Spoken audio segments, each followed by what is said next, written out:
E aí, pessoal, tudo belezinha? Mister Darkness aqui novamente para outro react. Agora sobre imposto é roubo. Claro que é. Se ele disser qualquer coisa diferente disso, esse vídeo não presta. Vamos ver. Você não acredita quanto que eu paguei do governo esse mês? 27,5% de imposto de renda, 11% de contribuição do INSS, mais os 20% que o meu empregador também pagou de INSS só por ele me empregar, que o dinheiro devia ser meu. Mais 7 mil reais de IPTU do meu apartamento novinho, 4 mil reais de PVA. Olha, ainda tem mais. Você sabia, amigo, que tem imposto embutido nas minhas bolsas caras da Gucci? Esses dias eu paguei até IOF por ter vendido meu Tesouro Selic antes de 30 dias. Adoro! Ai, amiga, arrasou. Eu sei. Sim, adora. Todo mundo adora, cara. Com certeza.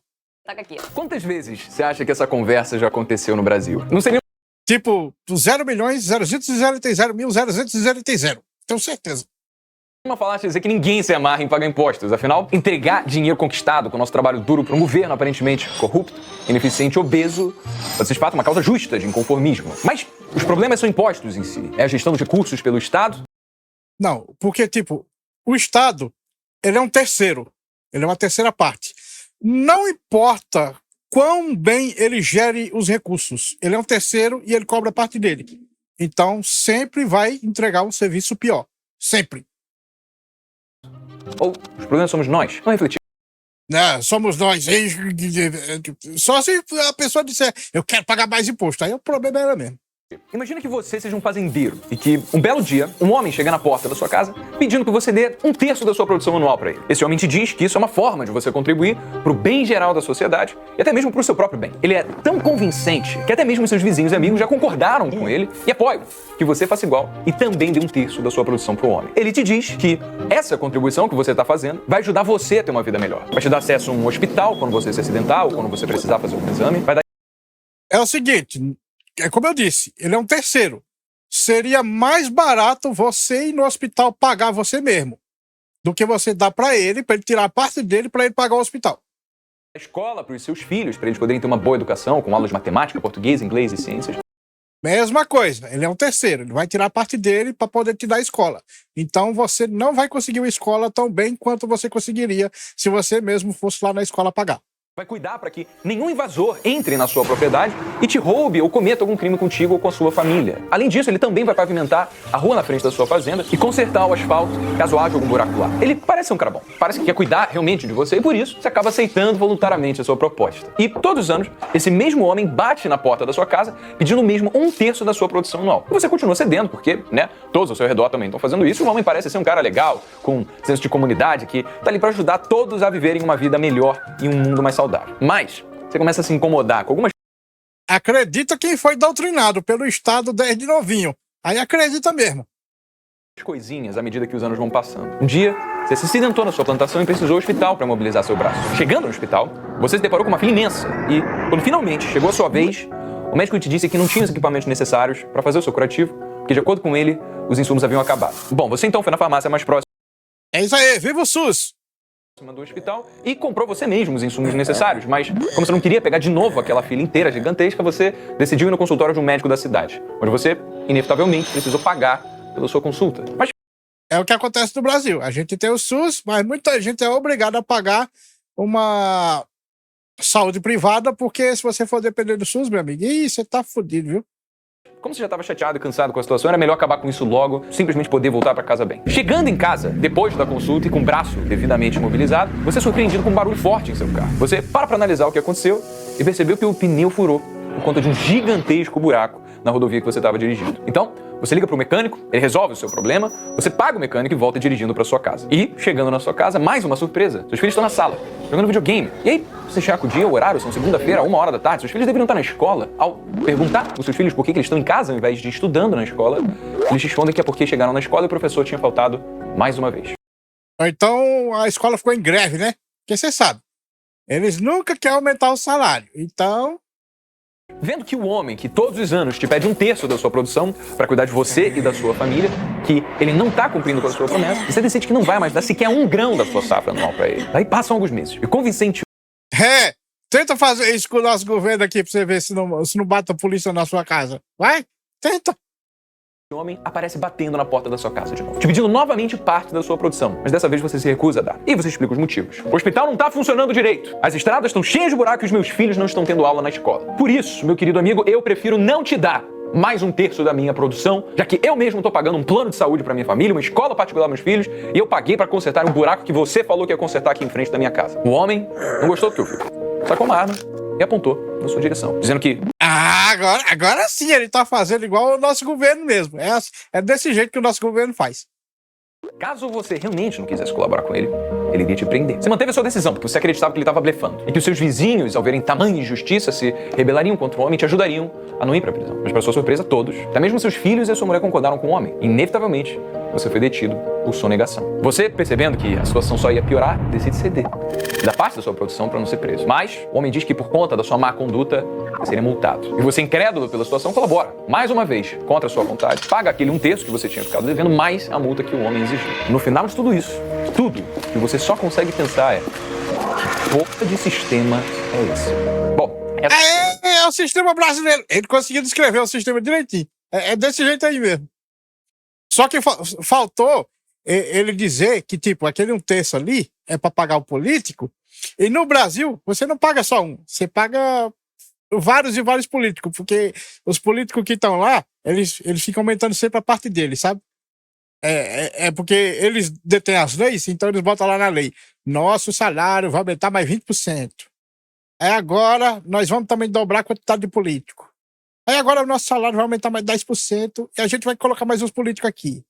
E agora mais uns 15% e mais uns políticos aqui. Só vai aumentando, sabe? essa não é uma história do mundo real, mas ela é muito parecida com o que nós brasileiros vivemos hoje. Como você deve ter percebido, o fazendeiro somos nós. É uma alegoria da sociedade brasileira. E a produção que o fazendeiro precisou doar involuntariamente é nosso dinheiro, que a gente ganha todos os dias após horas e horas de trabalho suave. E o homem que pede esse dinheiro, como você já deduziu, é o governo. E por fim, essa cobrança de um terço da produção é o que a gente conhece como impostos. Pode parecer um pouco parcial essa história, já que nela o governo não cuida nem um pouco da sua população, não oferece escolas, hospitais, não oferece asfalto decente. De fato, essa é uma realidade bem parecida com a do Brasil, em que, apesar da gente precisar trabalhar 151 dias por ano para pagar os nossos impostos, a gente tem serviços públicos muito longe do ideal. Naturalmente, a gente não pode assumir que o Brasil representa um todo. Existem países com uma alta carga tributária que são capazes de fornecer serviços públicos de tanta qualidade para a população que a população não vê tantos problemas em pagar os impostos. E por mais... Ainda assim, mesmo nesses países, imposto não deixa de ser roubo, e se você deixar de pagar, o Estado vai lá e te prende ou te mata. Ele tem a força, né? Todo o monopólio da força ele tem. Por mais que a gente saiba que a realidade do Brasil está longe de ser essa, a gente também sabe que se a gente parar de pagar impostos, milhões de pessoas no país vão poder morrer com miséria, porque hoje dependem dos serviços e benefícios financiados dos nossos impostos. Mas esse povo aí só tá na miséria porque o governo roubou elas. Se elas pudessem produzir riqueza livremente, o governo não tivesse deixado elas cada vez mais e mais pobres com impostos e tudo mais, e todo mundo tivesse liberdade econômica, sinceramente, só ficaria pobre quem é vagabundo mesmo. Só. Para sobreviver. A gente estaria disposto a deixar isso acontecer? Esse darwinismo em que somente os mais aptos sobrevivem? É por isso que nesse vídeo a gente vai responder. Imposto é roubo? Isso negar a legítima defesa? Ou exatamente, é assim. É uma contribuição necessária para o coletivo, nem fudendo, inerente à nossa vivência em sociedade.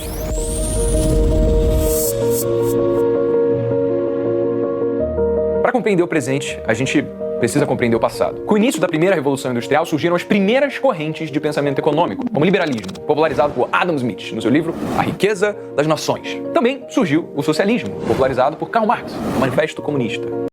E esse Manifesto Comunista, meu amigo, é pura balela, cara.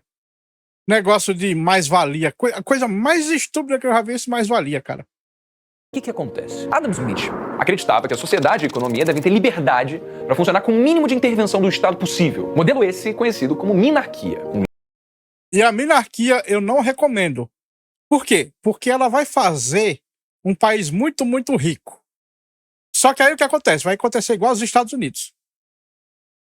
Depois que um país enriquece, os governadores vão ver assim, os políticos vão olhar assim para a economia. Caramba, velho, se a gente botar imposto agora, a gente vai ganhar muito dinheiro, muito mais do que a gente ganharia dinheiro se o país estivesse pequenininho e pobre. Bora colocar imposto infinitamente! Um livre mercado de Estado mínimo. um meio cuja própria essência naturalmente gera riqueza para a sociedade. Como assim? Adam Smith deduziu que ao deixar com que os mercados se regulem automaticamente pela lei da oferta e da procura, isso faria com que indivíduos que prezam seus próprios interesses acabem concedendo à sociedade exatamente o que ela precisa. E com isso, acabem gerando riqueza para todos. Sim, nisso aí ele tinha toda a razão. É assim que os estados prosperam. Os mais livres, economicamente, sempre prosperam mais e mais rápido.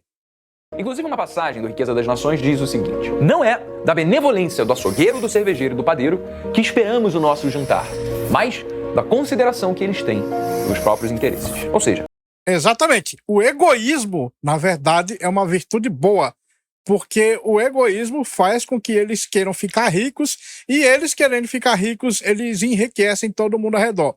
Porque se eles estão vendendo carne, pão, açúcar, não importa. Toda venda enriquece os dois lados.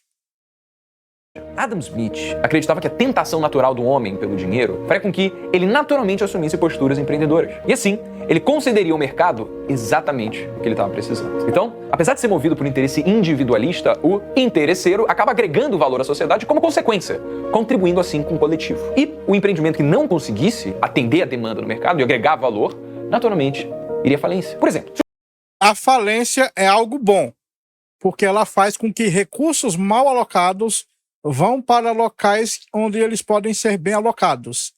Mas no Brasil e em outros países, tem aquelas demência de que a gente fica tentando salvar a empresa falida.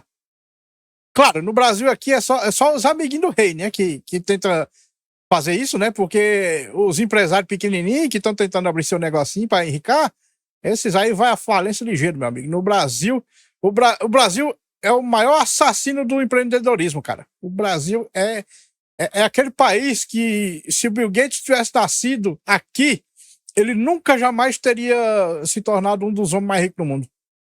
se uma farmácia surgia e começava a ganhar muito dinheiro, outros empreendedores criariam farmácias para poder entrar nesse mercado de altas margens e pegar parte desses lucros para si. Isso geraria concorrência entre as farmácias, o que faria com que essas farmácias cada vez mais quisessem oferecer melhores produtos e uma melhor experiência, menores preços, para roubar a clientela da concorrência. Isso se traduziria em riqueza para os consumidores, porque os consumidores aumentaram sua qualidade de vida, já que os preços dos produtos diminuíram, agora eles conseguem comprar mais com menos, e também há mais disponibilidade de farmácias, o que permite que eles se deslocam menos e ganhe mais conforto. Caso, por exemplo, uma farmácia decidisse simplesmente cobrar caro demais por um produto que outra farmácia estiver vendendo a preço mais barato, essa farmácia eventualmente ia falir, porque os clientes naturalmente tenderiam a comprar daquela que oferece os melhores preços. Ou seja, é como se uma mão invisível naturalmente guiasse a humanidade para mais riqueza e prosperidade. A mão invisível do mercado, que sempre busca o equilíbrio. Adoro essa mãozinha. E o Estado? O que o Estado de uma minarquia faria em seu tamanho mínimo? Adam Smith acreditava que o Estado deveria focar seus esforços única e exclusivamente nas responsabilidades básicas para a sociedade, como manutenção do espaço público, defesa nacional, segurança pública e justiça. A presunção de Smith era que não era justo favorecer algumas pessoas por meio do fruto do trabalho de outras, de forma que educação... E ele tinha razão. Nisso aí ele tinha total razão. Mas você sabe, né? Político olha assim, né? Tem negócio disso aí não. Eu quero roubar tudinho. Saúde, alimentação, moradia e previdência devam depender somente da capacidade de um indivíduo dele mesmo pagá-las. Não quer trabalhar para agregar valor no mercado? Então se contente e viver sem saúde, educação, moradia, todo o resto. Por quê? Porque ninguém vai trabalhar para pagar isso para você, meu querido. Essa era a ideologia de Smith. Para contrapor Adam Smith, com a Revolução Industrial também surgiram os primeiros socialistas, motivados pelas péssimas condições de trabalho dos primeiros operários industriais. As péssimas condições de trabalho era porque antes disso nem sequer condições de trabalho existia. O povo era muito mais pobre naquela época. O pessoal tinha saído do feudalismo, do mercantilismo. Tipo, o pessoal saiu de um negócio horrível onde a opção anterior era morrer de fome, basicamente. Os socialistas acreditavam que a desigualdade econômica ia gerar rebeliões que culminariam em um estado onde os trabalhadores eventualmente tomariam o poder dos meios de produção e iniciariam uma economia planificada, depondo, os grandes empresários que eram os Nunca aconteceu essa merda. E nem vai acontecer. Detentores de toda a riqueza. A gente entrou a fundo nisso no vídeo E se Karl Marx vivesse hoje em dia? O link vai estar aqui embaixo. Agora, a gente vê que hoje, nenhum desses dois sistemas de fato existe em sua forma mais pura. Os países mais liberais que existem... É claro que não tem como existir sua forma mais pura. É as utopias que os caras pensam nos extremos absurdos. Não tem como. tem algum grau de intervenção, os países mais socialistas que existem ainda têm uma grande desigualdade entre riqueza de quem está no poder e miséria de quem é um cidadão comum. Naturalmente, a verdade é que, para sustentar o Estado, quaisquer que sejam as suas áreas de intervenção, é preciso de impostos. O que não existe é um consenso unânime em... Mas só porque o povo não viu cidades como próspera. quais serviços o Estado deveria conceder. Aqueles países que são mais intervencionistas, por exemplo, querem socializar mais serviços públicos do que os países que são mais liberais. Vale socializar somente segurança pública, justiça, como propõe a monarquia, ou a gente também deve socializar educação, saúde, alimentação, trabalho, moradia, transporte, lazer, segurança, previdência social, proteção, maternidade e infância e assistência aos desamparados? Bom, é isso, nessas palavras, que diz o artigo 6º da nossa Constituição, em uma das suas mais de 150 páginas. Mas qual é certo? Constituição. Mó piada esse negócio aí. Os caras interpretam do jeito que quiser essa porcaria aí.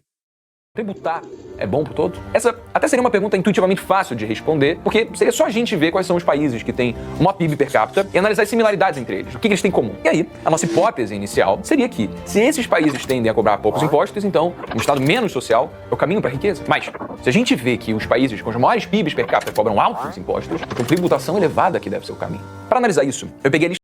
O negócio o PIB é outro golpe. Porque ele leva em consideração que o gasto do governo é investimento. Quando é só gasto mesmo.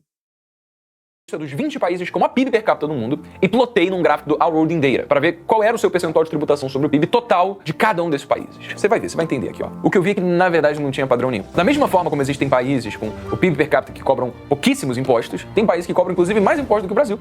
Então, o PIB per capita aqui coloca o nosso no chinelo. Ou seja... É porque o PIB não é uma boa medida. O PIB é só um golpe ali.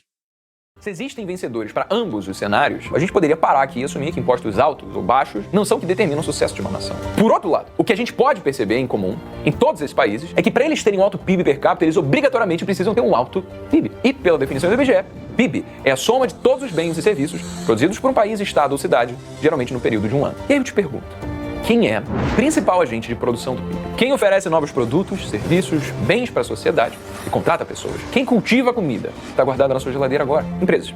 Iniciativa privada. E através da iniciativa privada, o Estado pode se dar o luxo de ter receita. Porque a receita do Estado é proveniente dos impostos pagos por empresas, pela renda dos empregados que essas empresas contratam e pelo consumo da população por produtos e serviços que essas empresas oferecem. Então, num país em que tem um alto índice de tributação, mas um baixo PIB, o Estado não vai ter receita o suficiente para prestar serviços públicos de qualidade. É lógico, nessas circunstâncias de pobreza, o Estado não pode se propor a fazer isso porque a iniciativa privada simplesmente ainda não se desenvolveu o suficiente para sustentar altas cargas tributárias. Caso contrário, caso o Estado realmente vá tributar tanto assim, o que vai acontecer é que o governo vai se propor a entregar tudo para a população, como fazem os países desenvolvidos que já têm uma forte iniciativa privada e altos tributos, mas um Estado pobre não vai conseguir entregar nada, simplesmente porque ele não foi capaz de arrecadar o suficiente para isso. É o Brasil. É o Brasil. O Brasil, ele quer tributar igual esses países ricos que ficaram ricos com pouco imposto e pouca burocracia, porque eles tinham muita liberdade econômica lá atrás. Hoje em dia nem tanto mais. Mas lá atrás eles tinham muita liberdade econômica.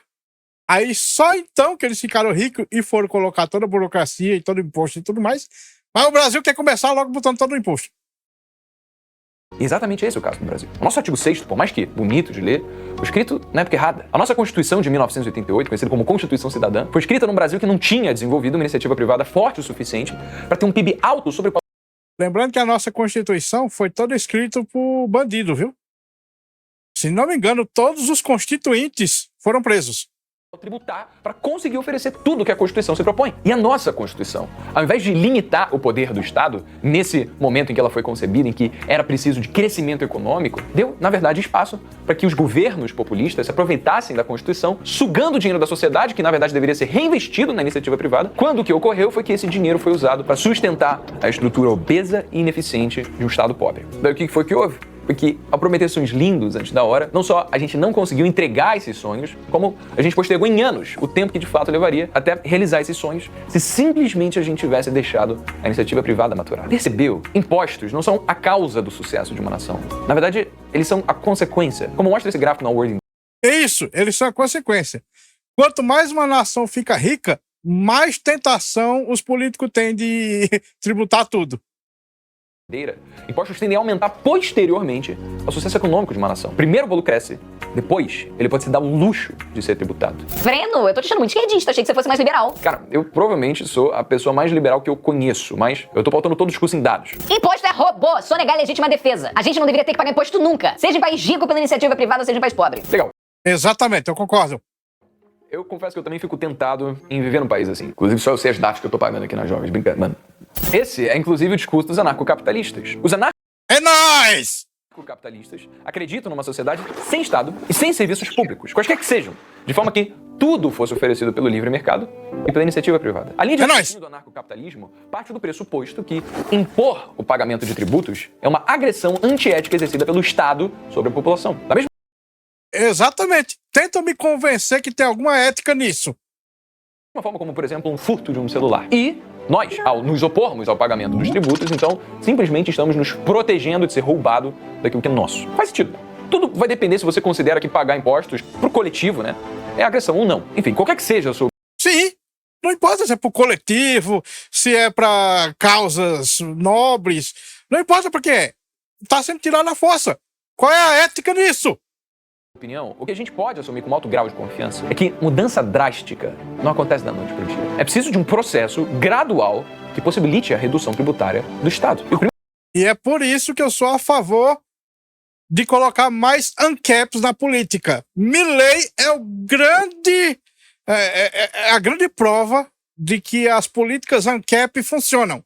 O cara não tá nem um ano na Argentina, cara. Ele já zerou a porra da inflação. O primeiro passo bobo e absolutamente implementável é a aplicação de avaliações de conhecimentos básicos, sabe? Como em concursos, para que pessoas ganhem o direito de se candidatar em eleições.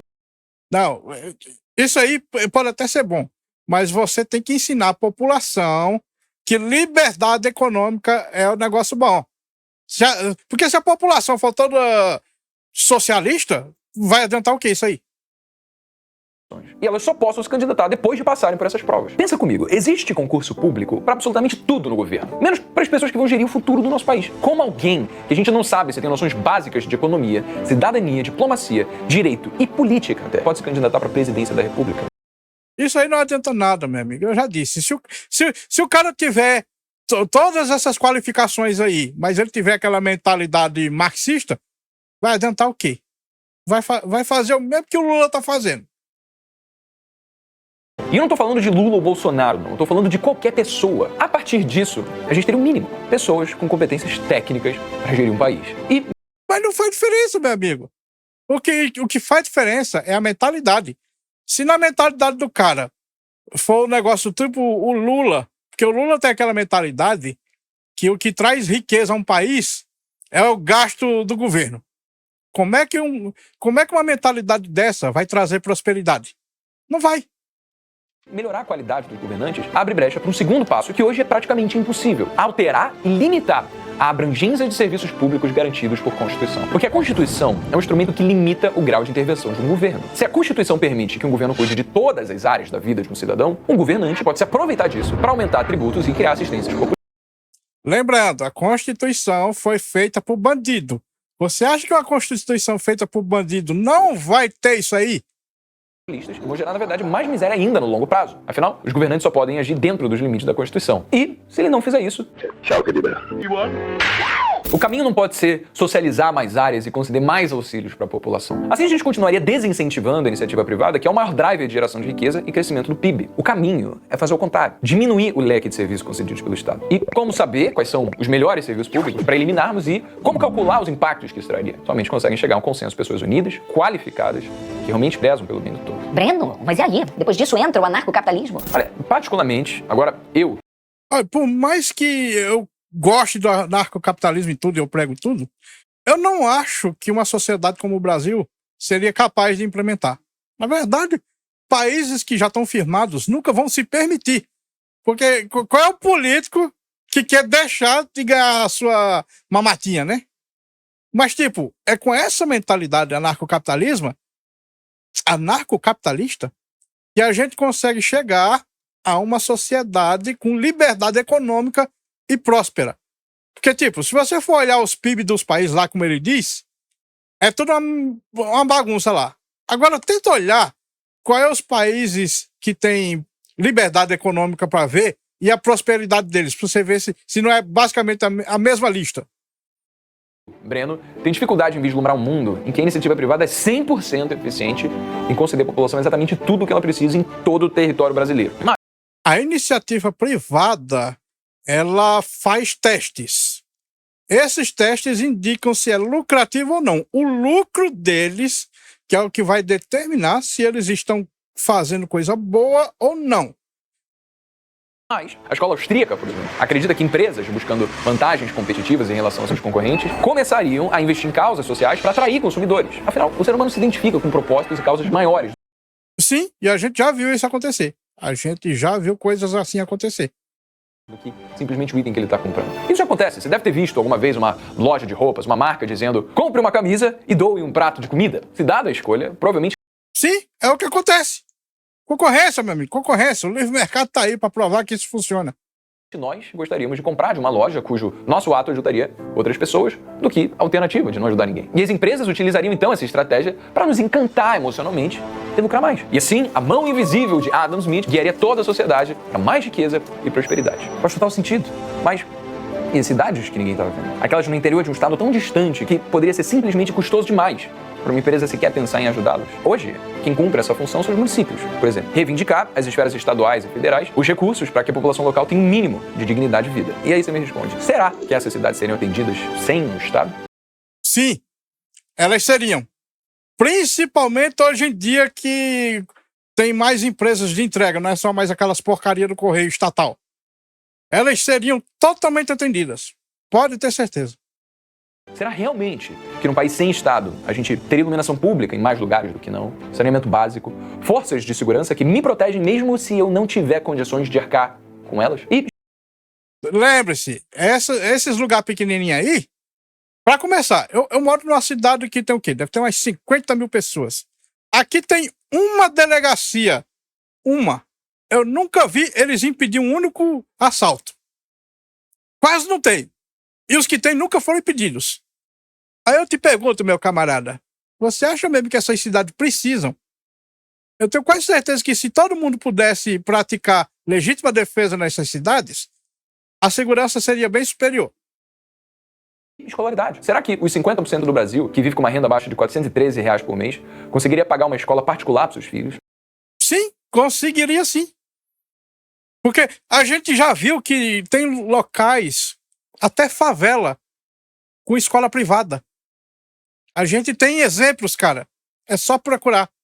Será que essas pessoas conseguiriam pagar uma cirurgia em um hospital particular caso se acidentasse? Provavelmente não. Ah, mas aí a iniciativa privada iria arrumar algum jeito de ajudar essas pessoas. Como você mesmo falou, existem Sim, eu já vi, por exemplo, uma iniciativa de hospitais solidários, digamos assim, que é uma iniciativa privada em que os médicos ficam viajando lá com um hospitalzinho, tipo num caminhão, sabe? E eles vão passando de lugar em lugar e prestando serviços médicos. Mas aí o governo brasileiro parece que proibiu. Afinal, concorrência desleal com o SUS, né? muitas instituições de caridade aí, e com menos impostos abusivos, as pessoas estariam mais dispostas a ajudar. Eu também acredito nisso. Pode até ser que no longo prazo isso vai acontecer. Mas o longo prazo vem depois da gente passar por anos de darwinismo, em que sobrevivem somente os mais aptos. E os menos aptos morrem, fazendo com que sobre somente uma classe média alta. E não é assim não, também, do jeito que tá aqui? Ou você... A fome já foi acabada? Rapaz, não sei não, velho. É tipo o pessoal que diz que só vai começar a fazer exercício depois que já tiver maromba. É o que eu consigo pensar. Porque, outro exemplo, tem um pessoal que diz que não vai investir porque não tem dinheiro. Só vai investir depois que tiver dinheiro sobrando. Meu amigo, você tem que investir antes de ter o dinheiro sobrando. Não faz sentido começar só depois, porque senão você não começa nunca, jamais. Aí sim esse longo prazo chegaria. Mas você estaria com consciência leve em ver a lei de Darwin acontecer com a sua própria sociedade, com seus vizinhos, com uma parte do Brasil hoje? Eu, particularmente, não. É claro, no futuro, se a gente reduzir o tamanho do Estado para fomentar a iniciativa privada, vai ter muito menos gente que vai realmente precisar depender do Estado. Muito menos gente vivendo precariamente como vive hoje. Mas eu diria que zero. Sinceramente, zero. Será que a gente vai conseguir eliminar completamente a miséria para implementar o anarcocapitalismo? Completamente não. Completamente não tem como. Porque pessoas são diferentes. Vai ter aquelas pessoas que mesmo que possa fazer qualquer esforcinho para ter o seu ganha-pão, vai fazer questão de não fazer. Prefere morrer de fome do que ter que trabalhar. É realmente realista pensar nisso ou é utopia? Porque é bonito demais pensar em utopia. Sejam elas socialistas, né? Sejam anarcocapitalismo. De um lado, socialista, né? Um Estado que cuida de todos e todos vivem como ricos. E do outro, anarco. Ou seja, o Estado já é uma utopia. O capitalista é uma sociedade sem Estado que todos enriquecem pela iniciativa privada e vivem em harmonia. Que também é uma utopia, mas já está sendo testado em Próspera e em algumas outras cidades privadas. Acontece que os problemas com as utopias é que, se fosse possível alcançá-las, elas não seriam utopias. É absolutamente improvável, dentro das circunstâncias que a gente vive hoje, e viveremos pelas próximas décadas, acreditar que a gente vai ter resolvido os principais problemas do mundo para se dar o luxo de caminhar em direção de qualquer uma dessas utopias. Eu, Breno, prefiro usar o meu tempo para opinar sobre aquilo que eu posso fazer diferença. E é por isso que eu quero fazer um convite. Nos dias 26 e dia 29 de julho, às 8 horas, eu vou começar um evento chamado Os Segredos do Jovem Milionário. É um evento de 4 dias em que eu vou mostrar como gerar riqueza enquanto você é jovem para aproveitar dela. Se inscreve aqui embaixo, porque assim você vai receber os materiais de resumo, as apostilas, os materiais complementares que a gente vai disponibilizar no evento, para você conseguir adquirir a maior quantidade de conhecimento possível. O link tá aqui na descrição. E se lembra, vai ser ao vivo e sem replay. Então se inscreve para você não perder esse evento. E já que você chegou até aqui, tá na hora de responder. Imposto, afinal, é roubo ou não é? Bom, cara, de acordo com os dados, os países mais ricos do mundo podem cobrar muito imposto, como quase cobrar imposto nenhum. O que mostra que, como a gente viu, impostos não são a causa obrigatória para a prosperidade ou miséria da sociedade. A iniciativa privada é. Então, desconsiderando as utopias, por mais ineficiente e obeso que seja o nosso Estado, acho que pagar impostos é necessário, como são necessários para sustentar Estados de qualquer tamanho que seja, em qualquer lugar do mundo. Então... Já eu discordo. Imposto é roubo, por mais que você queira retirar a ética disso, não deixa de ser roubo. Lembrando, o Segredo do Jovem Milionário vai acontecer no dia 26 e dia 29 de julho, às 8 horas da noite, e o link para você se inscrever tá aqui embaixo. Te vejo lá. Ele pode até achar que imposto não é roubo e está disposto a pagar. Mas a ética é uma só, meu amigo. Bom, pessoal, esse vídeo fica por aqui. Muito obrigado por terem assistido até o fim. Não se esqueçam de deixar o like, se inscrever no canal e comentar com suas opiniões. Considerem também ativar o sininho para serem notificados das lives e vídeos. Meu nome é Mr. Darkness, um grande abraço por trás com muito carinho e até a próxima. Fui!